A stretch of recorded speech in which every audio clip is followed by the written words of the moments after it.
네, 시청자 여러분 안녕하십니까? 12월 27일 시사정담 진행하겠습니다. 시청자 여러분, 윤석열 국민의힘 후보 부인 김건희 씨가 어제 대국민 사과를 함으로써 김 씨를 둘러싼 허위 이령 논란은 한 고비를 넘겼는데요. 그러나 하락하고 있는 윤석열 후보의 지지율을 견인할 뚜렷한 대책이 보이지 않고 있는 가운데 이준석 대표와 홍준표 의원은 연일 윤 후보 측을 디스하면서 어깃장을 놓고 있는 실정입니다. 혼란을 거듭하고 있는 국민의힘 내부 사정, 서정욱 변호사님과 심도 있게 짚어보도록 하겠습니다. 네, 서 변호사님. 예. 어제 김건희 씨가 어떻게 보면 전격 이 대국민 사과를 했습니다. 7분간의 그런 사과 어떻게 보셨습니까? 저는 나름대로 최대한 몸을 낮추면서 진정성을 갖는 그런 사과가 아니었나 그렇게 평가를 합니다만은 다 보는 사람에 따라서 생각들이 다르겠죠. 제가 보기에 지금 윤석열 후보가요. 예. 세 가지 이제 큰 리스크에 지금 쌓여 있다 봅니다. 네. 세 가지 이제 리스크가 있었어요. 하나는 이제 김건희 씨나 가족 리스크. 네. 그 다음에 두 번째가 이준석 리스크. 예. 그리고 이제 세 번째가 막말 프레임에 휩싸이는, 막말이라는 게 아니고 예. 좌파들이 자꾸 이게 막말한다고 이게 프레임을 공격을 하는데 그렇죠. 예. 제대로 이게 대응을 못하는 캠프가 본인은 이제 막말 프레임 리스크 세 가지 이제 3대 리스크가 있었거든요. 근데 어제 사과를 보고 저는 그 중에 김건희 씨 리스크는 상당히 떨어냈다. 예. 이렇게 저는 평가하고요. 사과라는 거는 이제 세 가지가 중요합니다. 예. 하나는 이제 때가, 시간, 때가 언제냐. 시기. 그 다음에 두 번째는 사과의 방식, 형식 있잖아요. 예. 어떤 형식으로 하느냐. 그 다음에 마지막이 사과의 내용이 어떠냐. 예. 그러니까 시기, 그 다음에 형식, 그리고 내용이잖아요. 예. 저는 시기적으로 보면 YTN에서 처음 이게 보도한 거로 하면 12일째거든요. 예. 너무 이게 늦지 않게 올해가 가기 전에 12월이 가기 전에 떨어내야 된다. 따라서 이제 시기적으로도 적절했다 봐요. 예. 그 다음에 사과 형식 있잖아요. 형식도 이제 어제 머리 스타일까지 완전히 바꾸고. 예. 그건 단발로 정정해. 고쳤더라고요. 예. 넣어가지고 이제 혼자 담담하게 사과하고 그 다음에 팩트체크 14쪽은 대변인단이나 따로 변호인단 했잖아요. 그렇죠. 그 팩트 체크 14가지를 일일이 예. 김건희 씨가 설명하기에는 자리가 적절치는 않았고 그 내용들을 어떻게 또 다 기자들하고 일문일답을 하겠습니까? 그 14쪽을 보면은 대부분의 내용들에 대해서 해명도 하고 또 잘못한 것은 잘못한 것대로 다 기술을 했기 때문에 그 내용 자체는 보는 사람들은 다 이해할 수가 있는 것 같더라고요. 그렇죠. 그래서 이제 형식도 좋았고요. 무엇보다 내용 있잖아요. 내용에서 이제 국민들한테 죄송한 것도 했지만 예. 어떻게 보면 이제 윤석열 후보하고 만나고 나서부터 그리고 이제 청와대에 당선돼 가더라도 예. 본인의 역할을 어느 정도 제안해서 아내로서 이제 역할에 충실하겠다. 제가 보기에 내용도 상당히 좋아요. 예. 그래서 이제 결론적으로 사과는 이제 시기, 형식, 내용 모두 저는 이제 긍정적으로 상당히 평가하고 싶습니다. 지금 따라서 이제 하나의 리스크는 상당 부분 떨어냈다. 이렇게 평가하는 거예요. 일부에서는 한 2% 부족한 점이 있다. 그 책임 부분에 대해서 법적인 책임을 져야 할 사안도 아니고 이미 유효기간이랄까? 그런 것도 다 지난 거 아닙니까? 하도 오래된 얘기지만. 그러나 좀 더 낮은 자세에서 봉사를 하겠다든가 이런 것들도 좀 첨가를 했으면 더 좋았지 않았겠느냐. 그런 얘기들도 있기는 합니다. 네. 그런데 지금 남편에 대한 미안함이라든가 이런 것들도 충분히 표명을 했어요. 그 가운데 선거 기간 동안에 조용히 반성하고 성찰하는 시간을 갖도록 하겠다. 그렇다면은 앞으로 선거 기간에 김건희 씨가 이른바 등판이라고 하지 않습니까? 네. 적극적인 선거 운동은 하지 않겠다는 그런 뜻으로 익히는 건가요? 그것과는 별개로 자숙하는 모습을 갖되 또 필요한 곳이 있으면 적극적으로 뭐 선거 지원에 나설 수도 있다는 뜻인가요? 뭐 한마디로 이제 그림자 내조로 저는 봅니다. 예. 그림자 내조 있잖아요. 예. 뭐든지 이게 그 후보가 빛이 되면 이제 나머지는 전부 그림자거든요. 참모들도 그렇고. 예, 예. 따라서 이제 그 너무 이게 그 이재명 부인 김혜경이처럼 너무 이제 그 나대지 않고 오늘 이제 김혜경이 보면 그 성탄절날 보십시오. 둘이 이게 뭐 춤추는 거 보십시오. 지금 이게 그럴 상황입니까? 따라서 이제 그 너무 저는 드러나게 본인이 돋보이게 이런 게 아니고 조용히 이제 그 음지라든지 소외된 곳 있잖아요. 예. 이런 데서 그 그림자처럼 내주를 하는 그거는 이제 대통령이 돼서도 마찬가지고요. 예. 그런 역할을 하겠다. 이런 이제 그 의미로 등판을 하되 요란하게 예. 뭐 이게 그 등판하는 게 아니고 예. 조용하게 뒤에서 좀 돕는 이런 역할을 할 걸로 보입니다. 원래 그렇게 해야죠. 예. 저 김정숙이처럼 뭐 경인선 가자 하고 막 떠들다가 나중에는 뭐 그냥 모른 채 해버리고 김경수 사건 나니까 그랬는데 지금 대통령이 되고 나서도 집권이 되더라도 그냥 대통령 부인으로서 역할에 충실하겠다. 그것은 지난번에 윤석열 후보도 청와대 개편과 관련해서 같은 맥락의 얘기를 했었죠. 그렇습니다. 결국 이제 그 김건희 씨는요, 유경수 여사를 이제 그 롤 모델로 삼으면 돼요. 예, 그렇게. 유경수 여사 있잖아요. 예, 저는 역대 그 퍼스트 레이디 중에 최고로 봅니다. 이분이 유경수 여사가 청와대에서는 이제 그 여당 내 야당 역할을 했어요. 네, 이 말은 이제 청와대에서는 박정희 대통령에게 쓴소리 있으면 쓴소리 했단 말이죠. 예. 조용하게.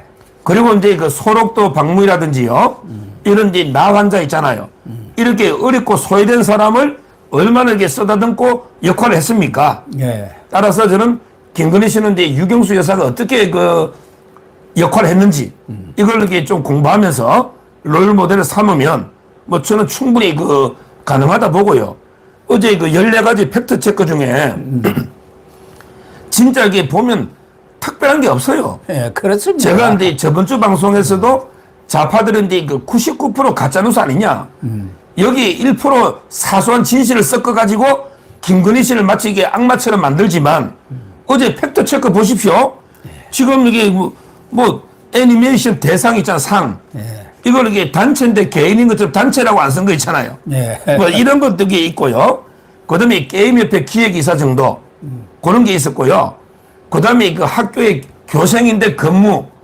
그 교생이나 근무나 뭐가 이게 다릅니까? 그 광남중학교 고생 있잖아요. 실습을 근무로 썼다. 그런 얘기들이 아닙니까? 그게 뭐 아주 사소한 거고, 그걸 꼭 허위로 이렇게 썼다고 하기도 그런 내용들이에요. 명백하게 김건희 씨가 이제 그 명지대부터 학사, 석사, 박사 명확하고요. 그리고 이게 서울대학교도 2년 과정에 경영 전문 석사도 맞고요. 대부분의 주요 경력이 다 일치하는 겁니다. 뉴욕 때. 예, 그것도 연수 6개월 하면서 연수 갔다 온 거 맞고요. 예. 따라서 저는 이건 이제 근데 이걸 김건희 씨가 사과하면서 하면 또 이게 좌파들이 변명한다 할 거 아니에요. 예. 그래서 이제 김건희 씨는 저는 오히려 감정에 호소한 게 중요했다 봐요. 사과는 이제 그 이성에도 호소하지만 네. 감정에도 호소하는 거예요. 어제 제가 생방송 라이브로 사과를 들었거든요. 보고 이게 가슴이 너무 아프고 저도 이게 눈물이 날라더라고. 가슴이 아프고. 짠하더라고요. 예. 아니 김건희 씨가 무슨 큰 잘못이 있어? 이렇게 죽을 죄인처럼 앞에 서가지고 이게 사과하는 그 모습이 너무나 이게 짠하고요. 따라서 저는 좌파들은 어떻게 사과해도 좌파들은 또 막 비판합니다. 지금 이게 뭐 여러 좌파들이 그것도 삼파조로 뭐 아니냐 이런 식으로 이게 비판하고 있잖아요. 여당의 반응은 뻔한 거고 여당을 보고 사과한다기보다는 우리 국민들 특히 중도에 있는 분들의 마음을 잡기 위한 사과였지. 뭐 지금 여당이야 뻔한 반응들을 보이고 있지 않습니까? 예. 그 뭐 선대위 대변인은 좀 정제된 그런 논평을 냈던데 뭐 안민석 의원 신파 코미디고 황당한 회견이다. 김용민 의원 뭐 이렇게 남편에 사과한 것이냐 국민한테 사과한 것이냐 뭐 이런 식으로 뭐 이렇게 폄하하는 논평들을 냈던데 뭐 예상이 됐던 거 아니겠습니까? 지금 이 그 안민석은 이제 그 박사님이 소개했고요. 그 다음에 그 손혜원이 있잖아요. 손혜원이. 손혜원이도 또 옛날에 나섰으니까. 손혜원은 이게 사진 가지고 뭐 또 이게 성형 그때 비판했었잖아요. 예, 예. 본인은 이게 견적도 안 놓으면서. 근데 손혜원이가 또 이번에도 사진 올렸어요. 사진 올려놓고 이제 그 한껏 홍조 있잖아. 그 붉은 빛. 예. 한껏 홍조 올린 화장에다가 순간순간 배시시 미소를 흘리는 태도가 사과냐. 이런 식으로 또 외모 가지고 사진 가지고 뭐 홍조가 뜨고 배시시 미소를 흘린다. 이게 말이 이런 게 그 손혜원이가 있고요. 그 다음에 가장 황당한 게 이번에 그 합당한 그 열린민주당 있잖아요. 예, 예. 열린민주당에 그 황희석이라고 있거든요. 황희석 최고위원. 법무부 조국의 그 일국장까지 한 오른팔이죠. 사람 아닙니까? 조국의 그 오른팔이죠. 예. 근데 황희석이는 또 뭐냐면 이게 그 개 사과 3탄이다. 옛날에 개 있잖아. 예. 그것도 이게 우연히 그냥 개 사과 주는 거하고 이게 일치된 것 뿐이지 비방의 의도는 없었잖아요. 그럼요. 근데 이거 사과를 개 사과 3탄이다. 간사한 눈웃음과 마음에 없는 사과로 동지심을 유발한다. 이런 식으로 이게 좌파들이 말도 안 되는 논리로 이게 비난하고 있는데 근데 중요한 거는 결국 우리 대다수의 그 국민 중도층 아니겠습니까? 제일 중요한 거는 예. 저는 상당히 그 중도층에는 호소력이 있었다. 예. 어제 저도 여러 여론을 들어봤거든요. 예, 예. 대표적으로 이제 그 저희 집사람이 성당에 다니는데 그 한 10명 아줌마들 모임이 있어요. 아, 그래요. 상당히 객관적인 모임입니다. 이재명부터 윤석열까지 섞여 있어요. 네. 안철수도. 예. 근데 그 모임의 아줌마들이 전부 이게 그 짠하다. 이러면서 대다수 여론이 야, 그래도 이게 우리 남편한테는 고맙게 생각해야 되겠다. 우리는 사과는 안 하니까. 뭐 이런 이야기도 하면서 농담하면서 이게 그 상당히 그 마음을 아파하는 이런 분들이 많았어요. 따라서는 어제 그 사과는 제 점수를 매긴다면 제가 공중파에서 점수를 매긴다면 100점 만점에 그 120점이다. 예. 저는 120점 줘버렸어요. 그래요. 왜 120이냐? 뭐 팩트만 잘 해명하면 이제 그 100점이잖아. 근데 거기에 감정에 호소하는 거 있잖아. 이게 삼파조가 아니고요. 이 감정에 호소하는 거 있잖아요. 심파조가 아니고. 민주당은 10파조라고 지금 계속 공격하고 있지 않습니까? 이게 국민한테 상당히 그 마음의 울림을 준 겁니다. 네. 제가 보니까 윤석열 후보 처음 만날 때 있잖아. 처음 만날 때 자기는 검사인 줄 알고 무서워했대. 근데 매일 같은 옷을 입고 윤석열 후보는 같은 옷만 입습니다. 산에 갈 때도 이게 패딩 한 벌밖에 없어요. 개 산책하는 그 패딩옷 봤지 않습니까? 매일 이게 같은 옷을 입고 그리고 이제 그 후배들 있잖아요. 네. 후배들에게 마음껏 베풀 줄 아는 남자였다. 근데 이게 맞거든요. 윤석열 후보는 이게 월급 받으면 후배들 다 술 사줘버려. 예. 그러니까 이제 결혼할 때 2천만 원밖에 없었잖아. 그거 맞고요. 무엇보다 저는 유산 이야기할 때 그때 마음이 가장 아팠어요. 좀 그렇더라고요. 예. 유산. 근데 또 좌파들에게 뭐 결혼 전부터 뭐 줄리 유산 한 거 아니냐 이러지만 그게 아니고. 열린공감 TV에서는 예. 뭐 결혼 전부터 불임이었다 이런 얘기까지 또 해대고 있더라고요. 참. 그거는 이게 강력하게 응징해야 됩니다. 예. 그런 가짜뉴스는. 그래서 근데 그 남편이 그 힘들게 일하면서 몸과 마음이 진짜 유산한 거 있잖아요. 이런 데 그 사적인 이야기까지 하는 거 있잖아요. 이게 바로 감정에 호소하는 울림이 있는 거예요. 이게 심파조가 아니고. 뭐 저는 상당히 긍정적으로 그래서 제가 120점을 준 겁니다.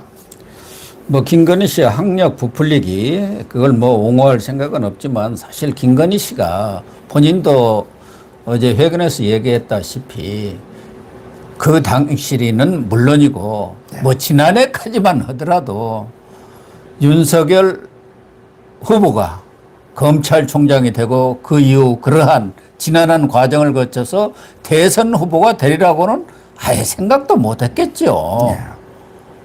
그렇기 때문에 과거에 있었던 그런 상황을 지금의 상황과 이렇게 직접적으로 대비해서 평가를 한다는 것은 조금 좀 과한 것 아닌가 하는 생각은 듭니다.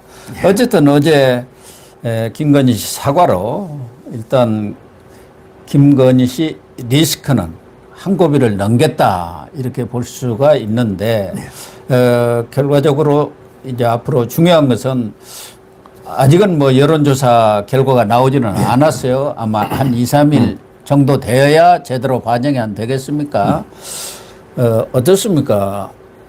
지금 윤석열 지지율이 조금 하락세를 겪고 있는데 변곡점이 될지 아니면 지지율 반등의 어떤 계기가 될지 이런 것들이 또 관심사 아니겠습니까? 뭐 저는 상당히 그 반등이 있을 걸로 보는 게요. 예. 아까도 말했지만 이제 그 김건희 씨 사과가요. 예. 거의 이제 그 리스크 중에 큰 거 하나를 갖다가 떨었거든요. 네네. 어제 사과문 중에 특히 저는 와닿는 게 윤석열 후보가 이제 그 애를 낳으면 예쁜 애를 낳으면 이제 그 업고 애를 업고 검찰청에 출근하겠다. 이 소원을 들어주지 못해가 너무 마음이 아프다. 이런 데 말씀도 하셨고요. 그리고 이제 그 자기 때문에 윤석열 후보 지지율이 좀 떨어진 거 있잖아. 그게 너무 마음이 아파가지고 차라리 내가 없어졌으면 좋겠다. 이런 마음이 이게 하는 게 쉽지 않습니다.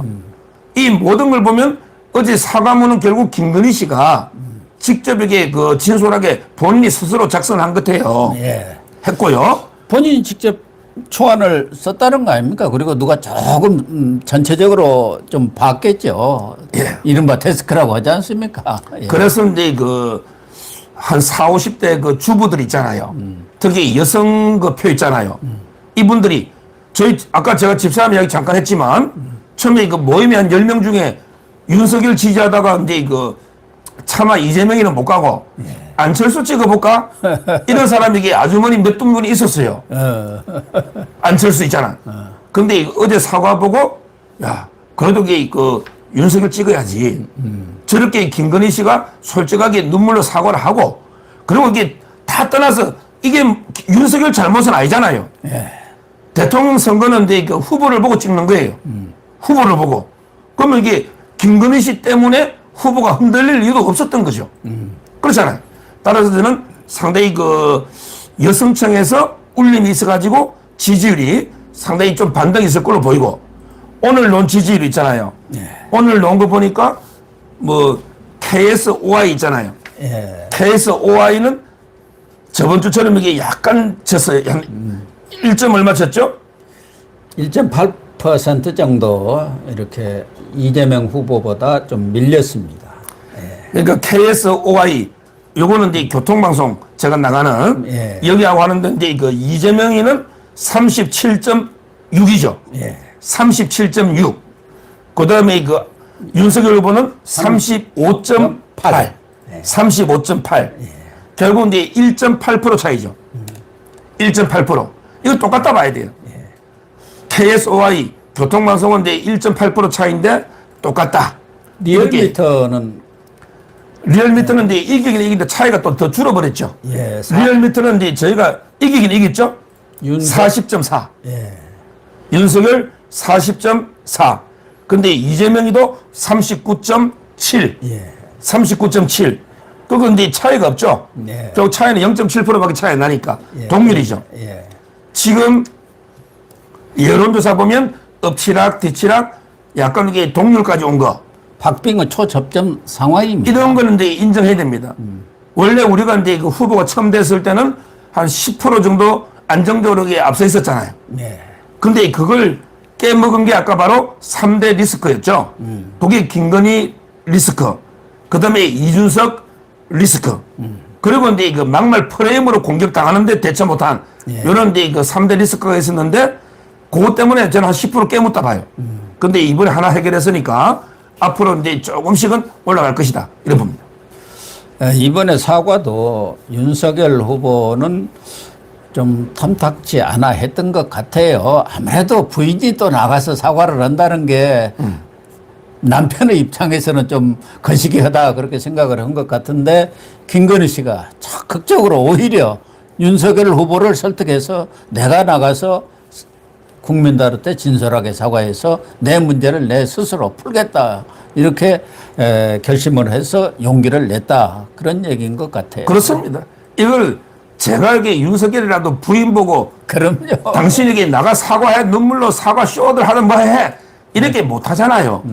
어떻게 남편으로서 사랑하는 게 아내를 어떻게 그 떠밀어서 강제로 사과를 시킵니까? 네. 그거는 이게 불가능한 거예요. 저는 이번 사과는 전적으로 이게 김건희 씨 뜻이라 봅니다. 예. 김건희 씨가 결정해서 내용도 김건희 씨가 결정하고 시점이나 형식도 김건희 씨가 저는 결정했다 봐요. 뭐 윤석열 후보는 뭐라 했습니까? 나도 이게 똑같은 마음이다. 나도 똑같은 마음이다. 이렇게 공감을 표하면서 얼마나 이게 부인한테 고맙게 생각하겠습니까? 저는 그 점에서 이 모습을 이렇게 보면서요. 우리가 이제 그 중요한 교훈이요. 후보나 후보 가족한테 티끌도 없는 이게 깨끗한 도덕성을 요구하는 게 아닙니다. 누구나 이게 그 살아오면서 잘못이나 이게 티끌이 있고 먼지가 있을 수가 있는 거예요. 근데 그 티끌이나 먼지를 털어내는 방식이 있잖아요. 사과하는 방식. 진솔하게 모든 잘못을 인정하고 다시는 이런 잘못을 하지 않는다. 이 자세가 중요한 겁니다. 그렇습니다. 따라서 저는 어제 그 김건희 씨 사과는 중요하고 이제 우리는 그럼 어떻게 해야 되느냐. 이제는 바로 이게 그 이재명한테 총구를 향해야 되는 거예요. 그렇죠. 이재명이 1일 1 거짓말 하는 거. 이재명이 사과했냐? 이제 이재명이 아들 사과했습니까? 이걸로 가야 되는 거예요. 이재명 아들 도박, 성매매 모든 걸 다 했는데 사과했습니까? 지금 사과 안 하고 있죠? 아들은. 이재명이만 사과했지 아들은 야 우리 아버지한테 물어봐 캠프에. 이라고 이게 아무 말이 없어요. 따라서는 이재명이 아들이 어린애 아닙니다. 어른 만 29이에요. 그래서 이제 그 우리는 어느 정도 직접 본인이 떨었기 때문에 이제 이재명이 아들이든 또 이게 해경군 김씨 사건 터지고 있잖아요. 이재명이 부인도 사과를 이렇게 요구해야 된다. 이렇게 보는 거죠. 그렇습니다. 국민의힘도 물론 뭐 사과할 것은 사과를 하되 적극 대응할 부분이 있으면 적극 대응을 해야 하는데 이른바 민주당의 또 이재명 측의 네거티브에 대해서 너무 수세적으로 이렇게 하고 있지 않나 그런 생각이 듭니다. 일단 김건희 씨의 그 사과로 가장 큰 악재를 털어내기는 했습니다마는 문제는 말씀드린 대로 국민의힘이 현재 4분 오열되어 있다는 그런 거란 말이에요. 그래서 판세를 뭐 반전시킬 만한 그런 카드를 제시하지 못하고 있는 거 아니냐.